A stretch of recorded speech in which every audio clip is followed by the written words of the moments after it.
बहन जी जो है भाजपा का समर्थन कर रही है, तो ये ट्रेन क्यों बंद करवाई जाए? सुन रहे हैं कि 56 ट्रेनें बंद। वही मैं सोच रहा हूँ ना, ये आज की जो मौजूदा सरकार उसको डर है, अपना अस्तित्व खोने का डर है। अब जब अस्तित्व खोने डर है तो सरकार सोचिए कि स्टेट गवर्नमेंट के अंदर रेलवे गवर्नमेंट नहीं आता है, रेलवे मिनिस्ट्री आती है सेंट्रल गवर्नमेंट के अंदर। अब सेंट्रल गवर्नमेंट तक की को डर लगा है कि बहन जी सरकार कहीं ना कहीं भविष्य में ये प्रभाव करेगी हमारे आने वाली सरकार को, इसलिए उन्होंने ट्रेनें रद्द करवा दी। पर ट्रेनें रद्द करवा दी, पर ये जो बहन जी ने ये बनवाया है इसको कैसे रद्द करवाएंगे आप? ये तो हमारी जगह है, ये हमारा खून है, इसमें खून पसीना हमारा लगा हुआ है, इसलिए हम लोग यहाँ आके बैठ के आप ट्रेनें रद्द करवाइए, सड़क बंद करवाइए, पर हम जरूर कहीं से भी आएंगे, पर हम आएंगे जरूर। जब हमारी बात होगी, हमारे मुद्दों की बात होगी, हमारे घर की बात होगी, हमारे अपने लोगों की बात होगी, हम जरूर वहां पे निकलेंगे। नमस्कार, जय भीम, जय भारत। मैं हूं अभिषेक सरकार, आप देख रहे हैं बीएसपी वाला यूट्यूब चैनल। जैसा कि आपको पता है कि बसपा की एक बहुत बड़ी रैली, ये पूरे देश में जो चर्चा का विषय बना हुआ है, 9 अक्टूबर की रैली मैं कवर करने के लिए आया हूँ। यहाँ पे हमारे साथ एक युवा साथी मिले हैं, जिससे आपके साथ रूबरू कराता हूँ। पहले आइए आपसे इनसे परिचय कराते हैं, फिर जानते हैं कि यहाँ क्या स्थिति है, क्यों आए हैं। सर, पहले बहुत बहुत आपका स्वागत है। जय भीम। अपना परिचय बताएं। मेरा नाम सतप्रकाश है और मैं चंडीगढ़ का रहने वाला हूँ। मैंने अपनी जो शिक्षा है दिल्ली विश्वविद्यालय से की है और पंजाब यूनिवर्सिटी चंडीगढ़ से की है, और अब मैं यहाँ पे लास्ट ईयर LLM कर रहा हूँ बाबा भीमराव अम्बेडकर सेंट्रल यूनिवर्सिटी से। अच्छा, आप चंडीगढ़ से आए, तो मतलब आप युवा हैं और बीएसपी मूवमेंट से क्यों जुड़े हैं? बीएसपी मूवमेंट से मैं जुड़ा नहीं कह सकता अपने आप को, मैं उसमें से ही हूँ। मैं उनकी एक होता है ना, एक जैसे शरीर है उसमें एक सांस है ना, जब तक सांस रहेगी तब तक वो शरीर जिंदा रहेगा। तो बीएसपी ही सांस है हमारी, बहुजनों की सांस है वो। तो नहीं, लेकिन कहते हैं कि युवा बीएसपी के साथ नहीं जुड़ रहा है, युवा भटक रहा है, तो आप भी युवा हैं, आप कैसे इसमें जुड़े?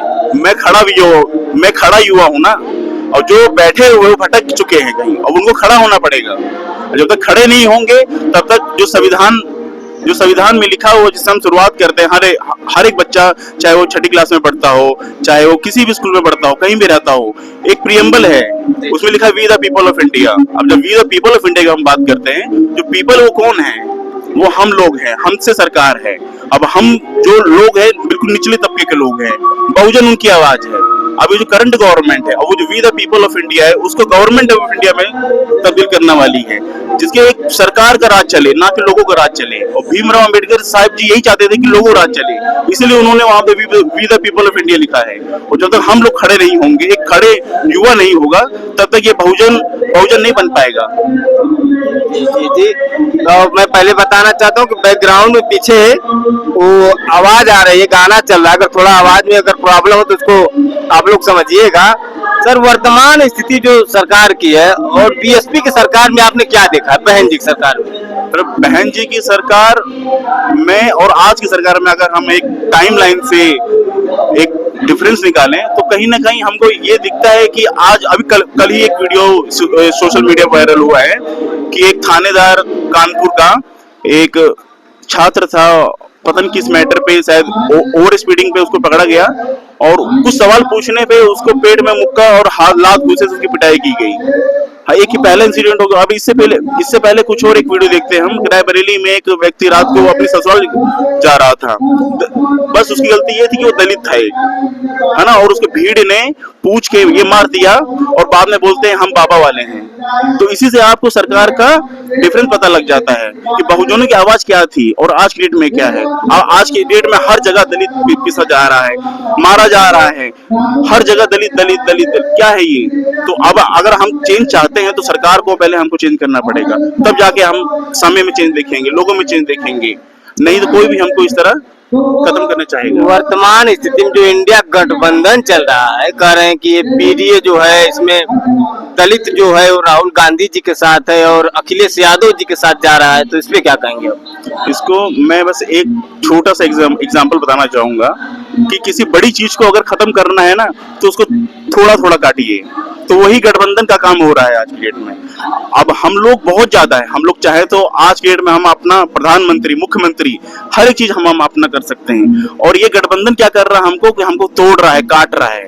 तो हमको ध्यान देना किस पे, ध्यान रखिए कि हमको एक बड़ा चीज अचीव करना है, जो बाबा भीमराव अम्बेडकर के कदमों पे चल रही है बीएसपी, उसको लक्ष्य को लेकर हमको चलना है, ना कि हम छोटी मोटी बातों पर भटकना है। जी जी। अब दरअसल जो आप देख रहे हैं इस समय देश में पूरे देश की जो चर्चा चल रही है, आप युवा है, आपको पता है, दलित उत्पीड़न, बहुजन उत्पीड़न और आरक्षण पे हमला बार बार कहीं न कहीं। अभी आप देख रहे हैं गवई साहब का मुद्दा है, जहाँ भी जो हो ये सब, इसका निवारण क्या है सर? अब यही बात गवई साहब की आ गई, तो गवई साहब देखिए, अब मैं भी एलएलएम कर रहा हूँ, है ना, तो कहीं ना कहीं काला कोट के दर्द को समझता है। अब पूरे सुप्रीम कोर्ट के पैनल के जज में, है ना, जहाँ पे जज प्लस सिक्योरिटी मिलती है, और वो सिर्फ जज नहीं है, वो एक कॉन्स्टिट्यूशन की आवाज है, सबसे सर्वोत्तम, उससे ऊपर कुछ भी नहीं है। और वहां पे एक व्यक्ति जिसके कोई वो कुछ बस भगवान पे टिप्पणी करना या कुछ करना, वो जुडिशियल पावर में उन्होंने किया है। अब वहां पे जूता उठा के मारना, ये सिर्फ कॉन्स्टिट्यूशन की एक हत्या है। इसको मैं शब्दों में बयान नहीं करता, ये फीलिंग है लोगों की, हजारों करोड़ों लोगों की आवाज है। अब वहां पे जूता फेंक के मारना मतलब ये है कि हर एक व्यक्ति पे जूता फेंक के मारा गया है, तो इसको हमको हल्के में नहीं लेना है। अगर आप चाहते हैं तो ये सब, इसका निवारण क्या है? क्या बीएसपी की सरकार बनेगी तो ऐसे सब जो है मामले क्या कम हो सकते हैं?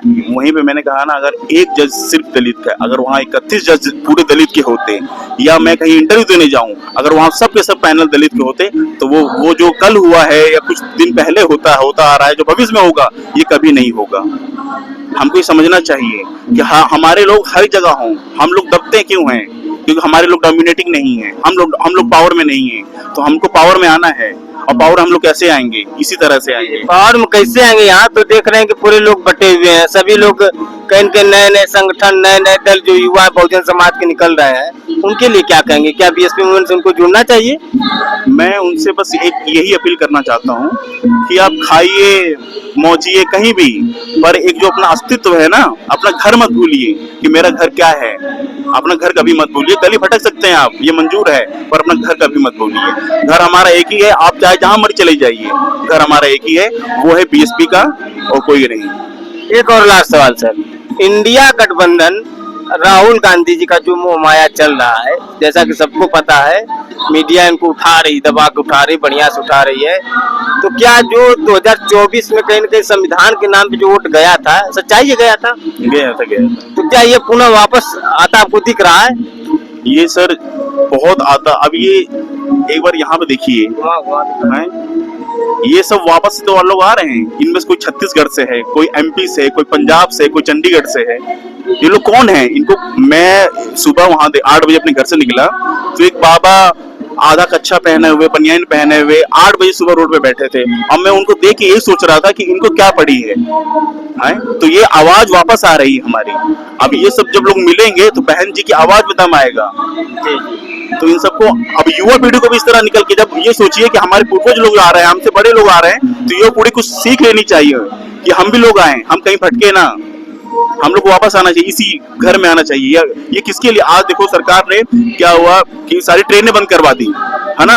अगर यही जो परमिशन है, अगर ये स्टेट गवर्नमेंट के अंदर होती, बहन जी ने ये अगर ये स्मारक स्थल नहीं बनवाया होता, तो हम लोग कहाँ बैठते आज की डेट में। लेकिन सर कहते हैं कि, चलिए सर, आपसे बात करके बहुत अच्छा लगा, बहुत बहुत धन्यवाद। बहुत बहुत जय भीम, जय भारत, जय संविधान।